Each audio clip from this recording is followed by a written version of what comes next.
Chapter number 4 start कर रहे हैं आज हम लोग, that is types of businesses. ठीक है।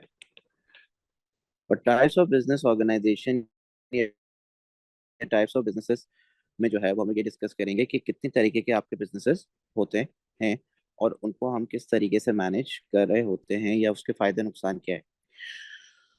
तो अगर देखा जाए तो आपके बिजनेस की सबसे पहले हम लोग ओनरशिप की बात करते हैं कि बिजनेस के अंदर जो है वो ओनरशिप किस तरीके की होती है। कोई भी बिजनेस होता है बच्चों, दो लोग उसको स्टार्ट करते हैं। ठीक है।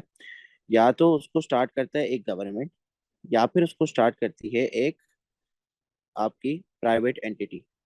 तो बेसिकली या तो आपका बिजनेस होता है इन द पब्लिक सेक्टर, या तो आपका बिजनेस होता है start in the private sector. अब ये दोनों चीजें क्या हैं? पब्लिक सेक्टर के अंदर जो है basically all the businesses are owned and controlled by the government. All the businesses are owned and controlled by the government. तो बेसिकली इसके अंदर, इस सेक्टर के अंदर वो सारे बिजनेसेस आ जाते हैं which are owned and controlled by the government. तो इसमें गवर्नमेंट ओनरशिप आ जाती है। जैसे पाकिस्तान के अंदर हम देखें, कराची के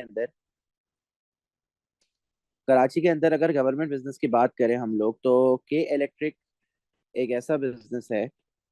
ये इलेक्ट्रिक ऐसा बिजनेस है जो कि गवर्नमेंट ओन बिजनेस है। ठीक है। बेसिकली इसको गवर्नमेंट ओन कर रही होती है।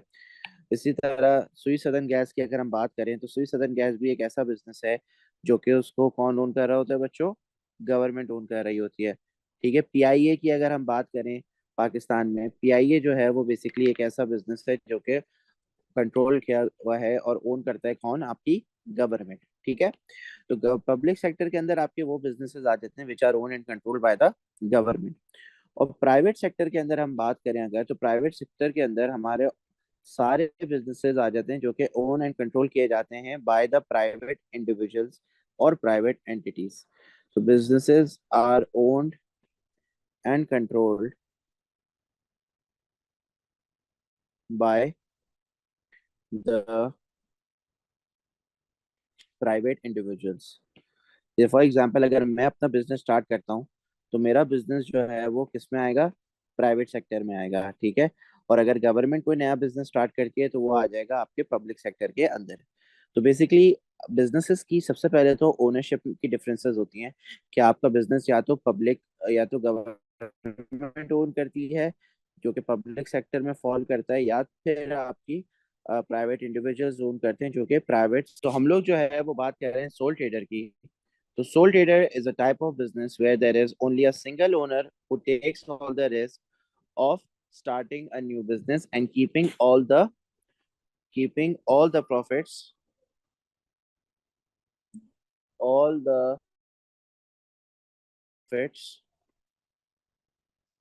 with himself. So this is what a sole trader business is. तो जैसे फॉर एग्जांपल अगर हम एक एग्जांपल लें, mister for example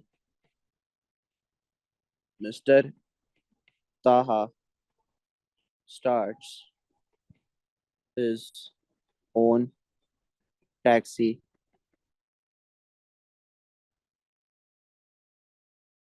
company, or you cannot, but his own restaurant. ठीक है। अपना खुद का रेस्टोरेंट स्टार्ट करा है मिस्टर ताहा ने। तो बेसिकली मिस्टर ताहा ने खुद पैसा लगाया है, खुद पैसे इन्वेस्ट करे हैं और अपना रिस्क लेके उसने बिजनेस स्टार्ट करा है। So this is a sole trading business. So now what are the benefits of a sole trader?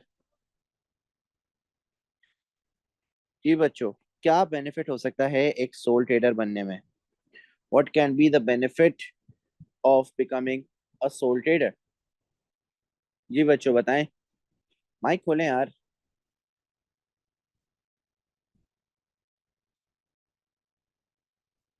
Hello.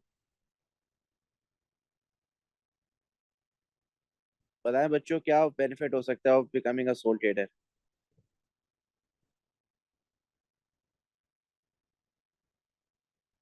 Profit share नहीं करना पड़ेगा। क्या? प्रॉफिट शेयर नहीं करना पड़ेगा। ओके, प्रॉफिट शेयर नहीं करना पड़ेगा, वेरी गुड।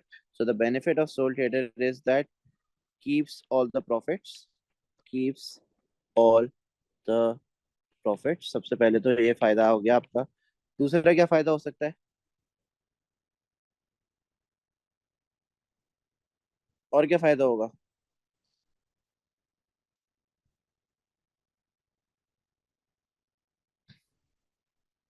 जी हाँ, दिया।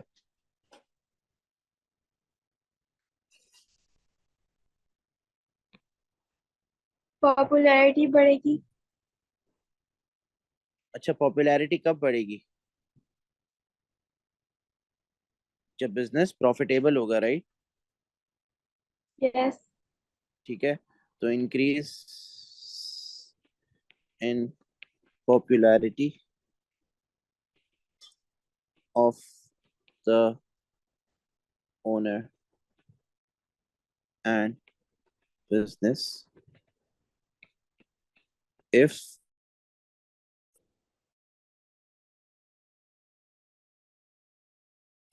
The profits increase. फिर और क्या फायदा होगा? बेसिकली सोल ट्रेडर बिजनेस खोलना काफी ज्यादा आसान होता है आपके लिए। So there are very few legal regulations to follow when starting up the sole trading business. So, very few legal regulations are there compared to other businesses. Compared to other businesses. फिर उसके अलावा owner, जो soul trader होता है, has complete control over the decision making. तो owner के पास पूरा control होता है कि वो कोई भी डिसीजन जो है वो खुद से ले सकता है। ठीक है। और lastly, does not have to provide information to anyone else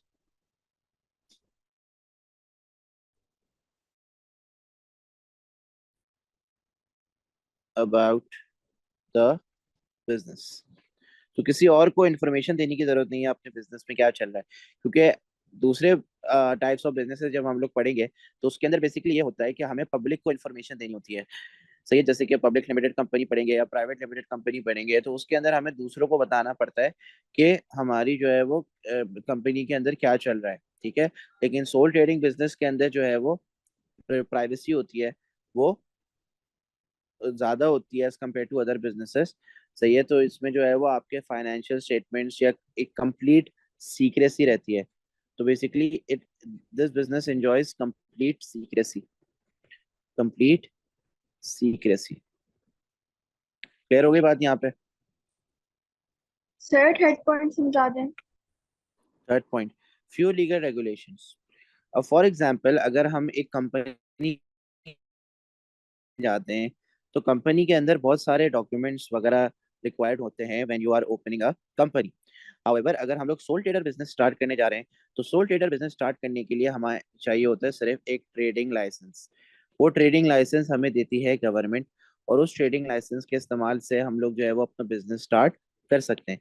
तो इसके अंदर सिर्फ एक डॉक्यूमेंट की जरूरत होती है, whereas as compare to other businesses, दूसरे बिजनेसेस के अंदर जो है वो ज्यादा डॉक्यूमेंटेशन की रिक्वायरमेंट होती है। हम जैसे जैसे और बिजनेसेस के टाइप्स पढ़ते जाएंगे वैसे वैसे आप देखेंगे कि उसके अंदर डॉक्यूमेंटेशन जो है वो बढ़ती रहेगी। ठीक है। तो ये बनिस्बत दूसरे बिजनेसेस के ज्यादा आसान है खोलना, क्योंकि इसके अंदर फ्यू लीगल रेगुलेशंस होती हैं। समझ आ गया बेटा? Yes sir. So these are the five main advantages of sole trader. Number one, it keeps all the profit. Number two, आपकी पॉपुलैरिटी बढ़ जाएगी बिजनेस की अगर बिजनेस ज्यादा प्रॉफिटेबल होता है। Number three, there are very few legal regulations कि आपकी डॉक्यूमेंटेशंस वगैरह बहुत कम होती हैं, या आपके ऊपर legal restrictions by the government are really less. आप आसानी से अपना बिजनेस खोल सकते हैं। Owner has complete control over decision making. तो ओनर के पास कंप्लीट कंट्रोल होता है डिसीजन मेकिंग का, and it does not have to provide any with its important business information, तो it enjoys a complete secrecy. Clear हो गई बात यहाँ तक बच्चों? द ड्रॉबैक्स, अब ड्रॉबैक्स के बारे में बात करते हैं। What are the disadvantages of becoming a sole trader? जी बच्चों, ड्रॉबैक्स ऑफ सोल ट्रेडर, क्या ड्रॉबैक्स हो सकते हैं सोल ट्रेडिंग बिजनेस के? उसको महंगा पड़ेगा। क्या महंगा पड़ेगा भाई? मतलब उसे बिल्कुल इन्वेस्टमेंट। खोलना। हाँ, तो हम इसमें ये कह सकते हैं कि लैक ऑफ कैपिटल, कि उसके पास इनफ सोर्सेज ऑफ फाइनेंस नहीं होंगे। सही है। लैक ऑफ हाँ। Capital, difficult, it will be difficult for the business to raise finance, to raise finance. जी अली, आप कुछ पॉइंट कह रहे हो? सारा लॉस उसी को बेयर करना पड़ेगा। will have to, very good, will have to bear all the losses by himself।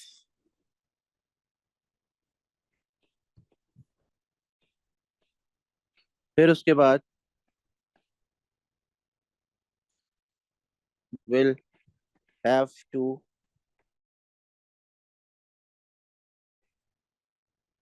or you can write will have no one to share, will have no one to share the responsibilities, किसी के साथ सारा काम खुद देखना पड़ेगा,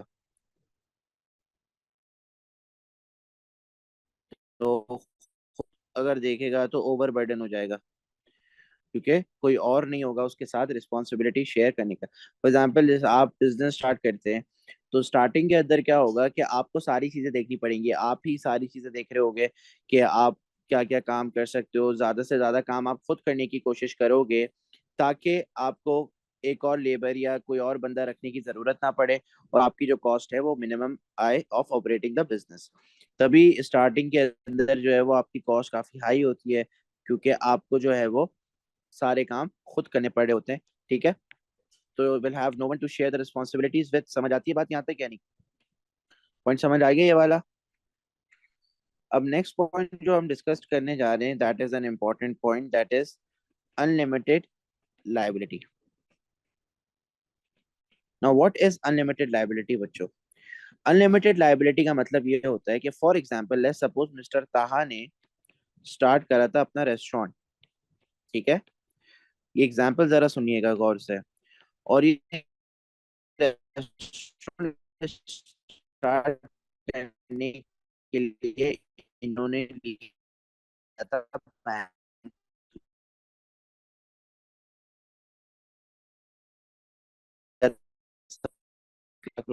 1 लाख और बैंकों ने। सही है। जैसे कि किचन के इक्विपमेंट्स वगैरह बाय करे होंगे, जाहिर सी बात है इंटीरियर डिजाइन करा होगा पूरा, तो उन्होंने चेयर्स टेबल्स वगैरह कस्टमर्स के बैठने के लिए ये सारी चीजें खरीदी होंगी। तो बेसिकली ये सारे एसेट्स उन्होंने परचेज करे। लेट्स सपोज 1 साल रेस्टोरेंट चला, 1 साल रेस्टोरेंट चला, और फिर रेस्टोरेंट हो गया बंद, तो रेस्टोरेंट हो गया आपका शट डाउन। अब जब रेस्टोरेंट शट डाउन हुआ, अच्छी बात है, हाँ भाई, को ये लाइबिलिटी पे आओ, और ये जो मेरे एसेट्स हैं इसको आप सेल करो। सही है, इन एसेट्स को आप सेल करो। ठीक है, अब बैंक वाले इन एसेट्स को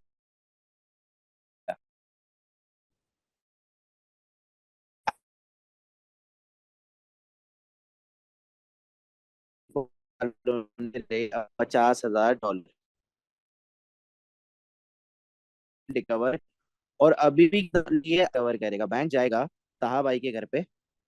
सही है, और इनके पर्सनल एसेट्स को सेल करेगा, इनके पर्सनल एसेट्स को क्या करेगा, बेचेगा, और तब तक बेचता रहेगा इनके पर्सनल एसेट्स जब तक उसके ये 50,000 और कवर नहीं हो जाते। तो अनलिमिटेड लाइबिलिटी का मतलब ये होता है कि अगर आपने कोई उधार लिया हुआ है तो वो आपके बिजनेस तक लिमिटेड नहीं होता, बल्कि ओनर के पर्सनल एसेट्स भी एट स्टेक होते हैं। और इतने पर्सनल एसेट एट स्टेक होते हैं जब तक अमाउंट रिकवर नहीं हो जाता, जब तक बिकते रहेंगे वो एसेट्स।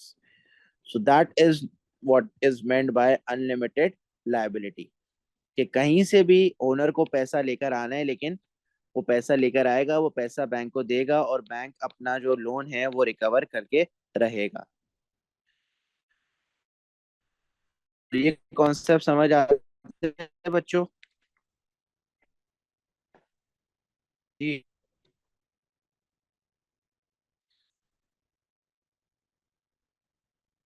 तो 3 पॉइंट फिर से रिपीट। अच्छा, सर एक और ओके। बार समझा दें। Sir your voice is lagging. अच्छा, ठीक है, एक और बार समझा देता हूँ। यार आप लोग माइक में अगर नहीं खोलेंगे ना तो मैं, क्योंकि मेरे सामने चैट नहीं आती ना, सही है, चैट मेरे सामने नहीं आ रहा, इसके अंदर नोटिफिकेशन नहीं आता। तो मसला ये आ रहा है कि अब आप लोग चैट पे तो लिख रहे हैं लेकिन चैट पे मैं पढ़ नहीं पा रहा। ठीक है, दोबारा से समझ लें। अनलिमिटेड लाइबिलिटी, फॉर एग्जाम्पल, सबसे पहले हमने बोला भाई मिस्टर ताहा ने स्टार्ट करा रेस्टोरेंट, और रेस्टोरेंट स्टार्ट करने के लिए उन्होंने लिया bank loan.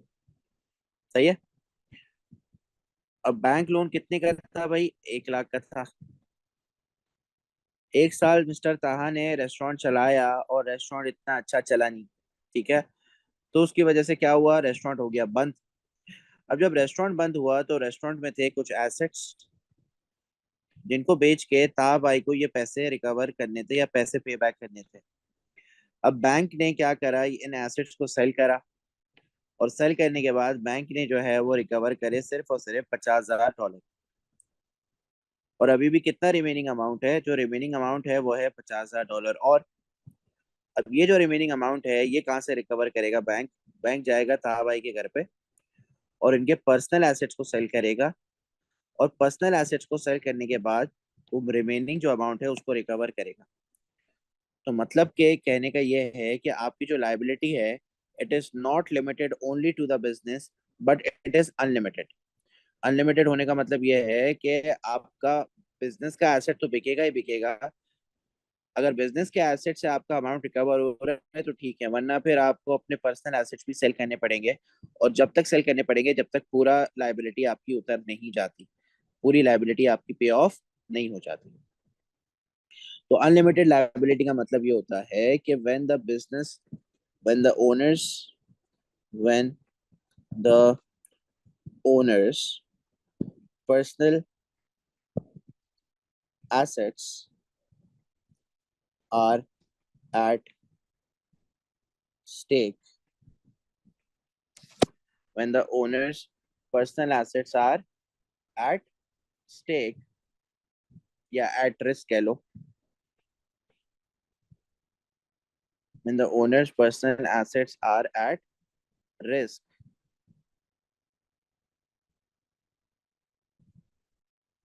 when the owner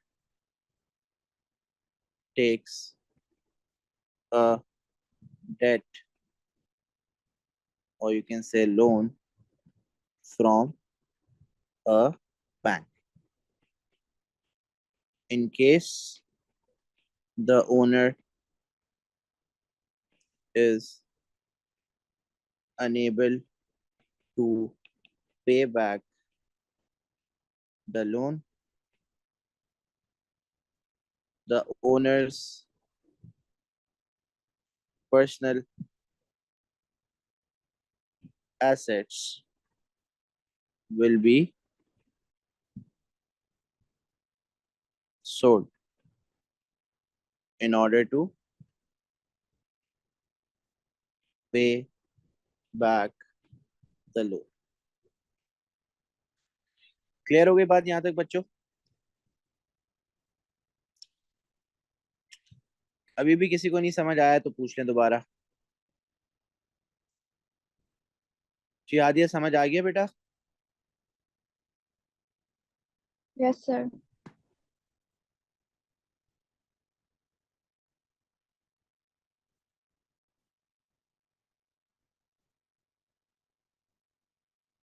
Ali बेटा आपको समझ आ गया? Yes sir. ऑलराइट, अब चलते हैं आगे।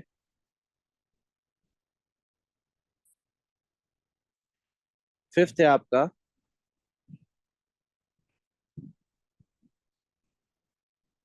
No separate legal identity. अब नो सेपरेट लीगल आइडेंटिटी का मतलब क्या है बच्चों? नो सेपरेट लीगल आइडेंटिटी का मतलब यह है कि और बिजनेस ओनर और business are a single unit. Usually क्या होता है? यूजुअली ये होता है कि बिजनेस जो है वो रन हो रहा होता है, तो बिजनेस एक सेपरेट लीगल आइडेंटिटी होती है, और ओनर जो है एक अलग बंदा होता है। लेकिन सोल ट्रेडर में हम कहते हैं कि बिजनेस और ओनर जो है दोनों एक ही बंदे हैं। मतलब बिजनेस के पास अपनी खुद की एक आइडेंटिटी नहीं होती। ठीक है, so there is no separate legal identity. तो ये क्यों एक कॉन्सेप्ट है ऐसा? देखें, अगर हम एक कंपनी की बात करें, जैसे के इलेक्ट्रिक की बात करें, अब के इलेक्ट्रिक को कुछ भी इलीगल एक्टिविटी होती है के इलेक्ट्रिक के अंदर, के इलेक्ट्रिक के अंदर कोई भी जो है वो करप्शन होती है, तो करप्शन होते हुए गवर्नमेंट थोड़ी जेल के अंदर जाती है, या प्राइम मिनिस्टर थोड़ी जेल के अंदर जाता है। जेल के अंदर कौन जाता है? जो कि उस कंपनी को रन कर रहे होते हैं, राइट? वेर एज अगर देखा जाए तो यहाँ पे अगर बिजनेस के अंदर कोई मसला आता है या बिजनेस के ऊपर कोई केस होता है, तो यहाँ पे owner is the responsible of the whole business. तो यहाँ पे जो ओनर होता है, because he is responsible for the whole business and he is the sole trader, तभी इसके पास सेपरेट लीगल आइडेंटिटी नहीं होती। कोई भी केस बिजनेस के ऊपर होगा तो ओनर को जेल जाना पड़ेगा या कोर्ट पे जाना पड़ेगा और हियरिंग देनी पड़ेगी। एक सिंपल सी एग्जांपल देता हूँ। फॉर एग्जांपल, मिस्टर ताहा ने रेस्टोरेंट जब खोला हुआ था, तो मिस्टर ताहा ने अपने रेस्टोरेंट में कुछ कस्टमर्स आए, उनको उनको खाना खिलाया, और कस्टमर्स का जो है खाना खा के हो गया पेट खराब। अब कस्टमर्स ने क्या करा? कस्टमर्स ने कर दिया मिस्टर ताहा पे केस। एक्चुअली उन्होंने मिस्टर ताहा पे केस नहीं करा, एक्चुअली उन्होंने करा रेस्टोरेंट पे केस, उनके रेस्टोरेंट पे केस करा, बिजनेस पे। लेकिन क्योंकि there is no separate legal identity, तो हुआ क्या कि रेस्टोरेंट पे केस किया, मतलब मिस्टर ताहा पे ही केस किया। अब मिस्टर ताहा को जाना पड़ रहा है court to hear and solve the matter in place of the restaurant. मतलब वो बिजनेस कोर्ट नहीं जाएगा, बल्कि कौन जा रहा है कोर्ट? मिस्टर ताहा, जो कि ओनर है। वेर एज अगर मैं कंपनी की बात करूं, अब जैसे फॉर एग्जांपल मैं किसी कंपनी में शेयर खरीदता हूँ, मैं लेट्स सपोज एप्पल में शेयर खरीद लेता हूँ। एप्पल जो आईफोन बनाती कंपनी, उसमें मैं शेयर खरीद लेता हूँ। तो अगर एप्पल का कोई लीगल मसला होता है तो मैं थोड़ी जाऊंगा जेल। ऐसे तो लाखों लोग होंगे ओनर्स, तो सबको जेल में थोड़ी डालेंगे। लेकिन सोल ट्रेडर के अंदर क्या होता है कि एक ही ओनर होता है।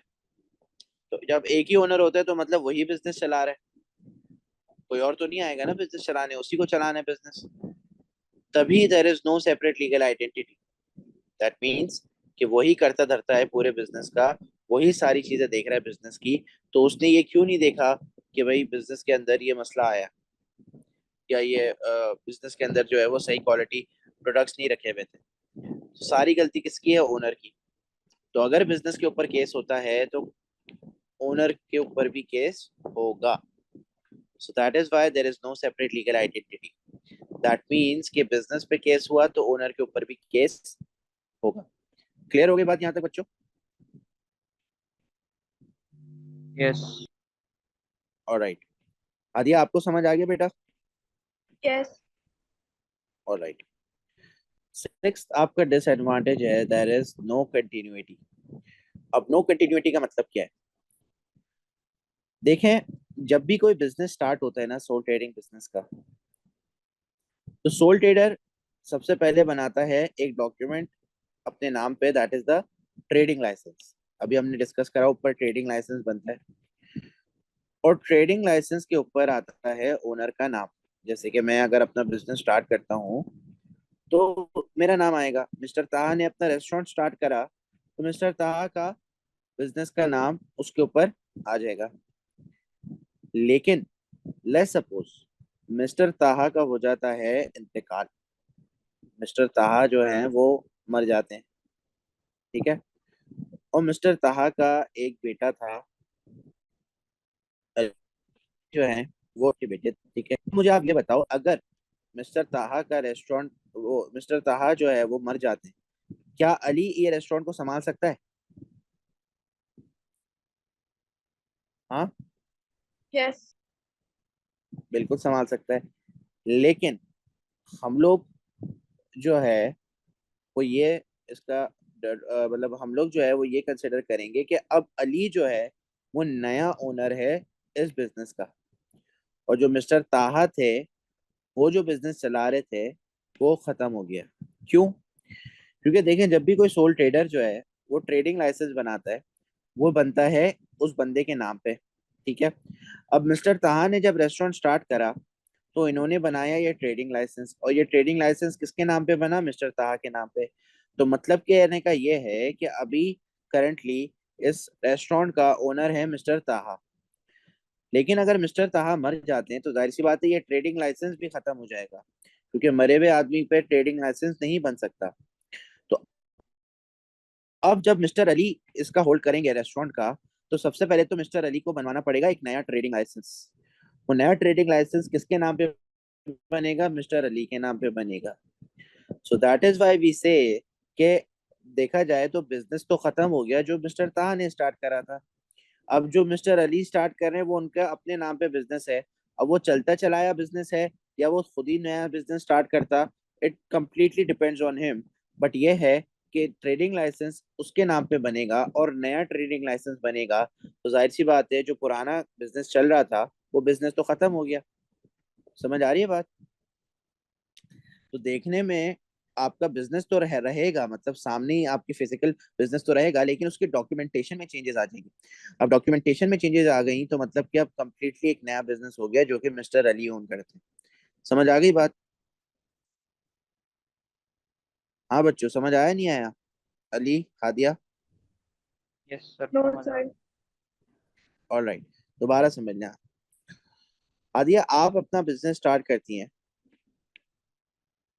आपने बिजनेस स्टार्ट करा अपना और आपने ट्रेडिंग लाइसेंस बनवाया। ट्रेडिंग लाइसेंस एक डॉक्यूमेंट है जो कि आपके नाम पे बना, ठीक है। फॉर एनी रीजन, सही है, आप बिजनेस कंटिन्यू नहीं कर पाती, सही है, फॉर एनी रीजन आप बिजनेस कंटिन्यू नहीं कर पाती। आपका कोई लेट्स सपोज छोटा भाई है घर पे, अब वो बिजनेस चलाएगा, ठीक है। तो आपके नाम पे जो ट्रेडिंग लाइसेंस बना हुआ था वो कैंसिल आउट हो जाएगा, और अब नया ट्रेडिंग लाइसेंस जो है वो किसके नाम पे बनेगा? आपके घर पे जो छोटा भाई है उसके नाम पे बनेगा। तो अब मुझे आप ये बताएं कि इस बिजनेस का ओनर कौन हुआ? आप हुई या आपका छोटा भाई। छोटा भाई?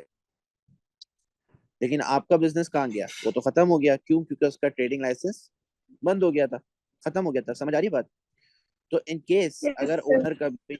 ओनर कभी भी ये डिसकंटिन्यू कर देता है बिजनेस को, या ओनर जो है वो किसी को बेच देता है, या किसी भी या ओनर जो है वो मर जाता है फॉर एग्जाम्पल, तो तो बिजनेस जो है वो उसका कंटिन्यू नहीं रहेगा, ठीक है। बिजनेस कंटिन्यू नहीं रहेगा। जो भी नया ओनर या नया बंदा है वो अपने नाम पे बिजनेस फिर करके उसको रन करेगा as a new business. Clear हो गई बात यहाँ तक? Yes sir. तो these are the limitations of sole trader business, ठीक है। तो ये आपका सोल ट्रेडिंग बिजनेस है। Now let's move on to another type of business, that is the partnership. अब सेकंड आपका फॉर्म ऑफ बिजनेस है वो है पार्टनरशिप बिजनेस। पार्टनरशिप क्या होता है बच्चों? What is a partnership business?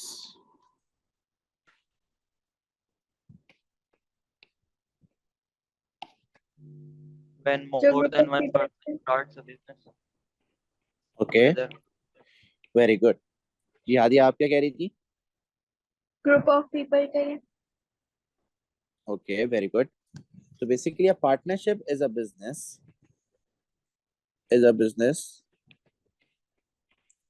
that is owned and controlled and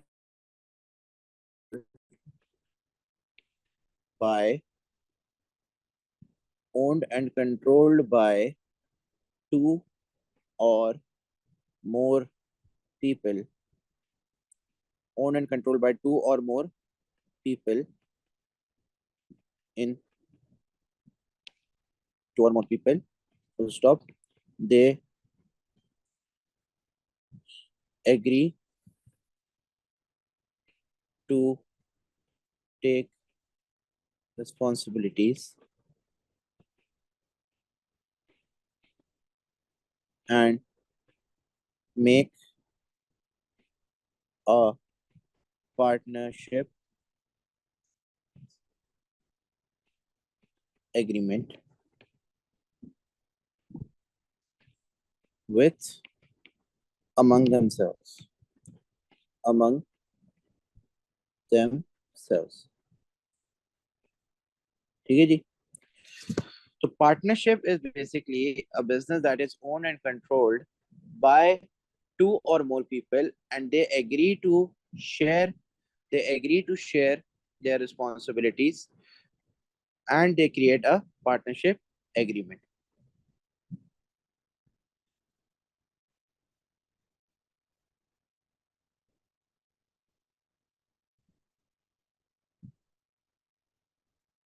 बच्चों क्लियर हो गई बात? पार्टनरशिप समझ आ गया?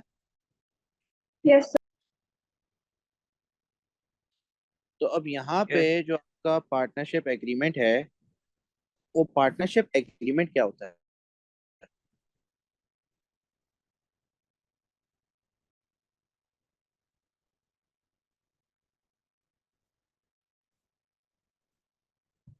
जितने लोग हैं बिजनेस में वो एग्री करते हैं, मतलब वो साइन करते हैं, सिग्नेचर लेते हैं. Very good. तो partnership agreement is a document. Partnership agreement is a document is a document और इस डॉक्यूमेंट के अंदर क्या होगा? That consists the terms and conditions of, so partnership agreement is a document that consists the terms and conditions of a partnership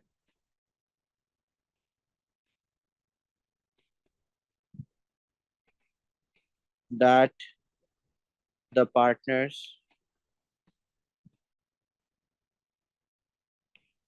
have agreed upon. Clear हो गई बात यहाँ तक? तो पार्टनरशिप एग्रीमेंट के अंदर बेसिकली वो टर्म्स एंड कंडीशंस होते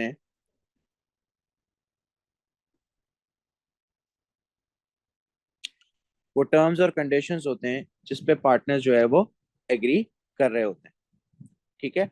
अब टर्म्स एंड कंडीशंस की अगर हम बात करें तो ये बेसिकली होते हैं आपके रूल्स एंड रेगुलेशंस. अब ये रूल्स एंड रेगुलेशंस क्या होते हैं? अगर हम इनकी बात करें तो जैसे कि for example, how much capital each partner will bring, how much capital will each partner bring, उस पर डिसीजंस लिए जाते हैं, तो उस पर साइंस होती हैं. फिर और क्या टर्म्स एंड कंडीशन होते हैं? जैसे कि हर एक पार्टनर कितना काम करेगा, द शेयर ऑफ रिस्पॉन्सिबिलिटीज, हर एक पार्टनर की कितनी रिस्पॉन्सिबिलिटी होंगी. ठीक है. फिर how much capital is there, how much responsibilities are there. ठीक है. With that each partner will follow. अगर कोई पार्टनर काम कर रहा है तो वो कितनी उठाएगा, ये वाली चीजें भी होती हैं उसके अंदर. How many salary, how much salary will they by take. समझ आ रही है बात? अच्छा जी. तो these are your partnership agreement. ठीक है. अब पार्टनरशिप एग्रीमेंट जो है, पार्टनरशिप एग्रीमेंट के अंदर आपकी सारी टर्म्स एंड कंडीशंस आ जाती हैं, और ये जो है वो फिर पार्टनर्स साइन कर लेते हैं आपस में और एग्री कर लेते हैं इसके ऊपर कि वो लोग जो है वो किस तरीके से अपना कैपिटल, अपनी रिस्पॉन्सिबिलिटी या अपनी सैलरी शेयर करें. ठीक है. यहाँ तक क्लियर है? Yes. बस फिर इसको हम नेक्स्ट क्लास में कंटिन्यू करते हैं बाकी. ठीक है. और